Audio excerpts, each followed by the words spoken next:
These are my ice mocha French tips from BTArtbox. They're nice and thick and firm in the front, and towards the back they're tapered. So they give you that nice finish like you're just leaving the nail salon. The glue that's included is also very strong. I like to put the glue on my nail, and then I also like to put the glue inside of the press on, and that way it will give me less bubbles, and I like the look of that, especially with French tips.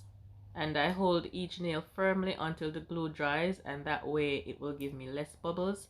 And when I'm done, I just clean up the sides with some alcohol to get rid of the extra glue.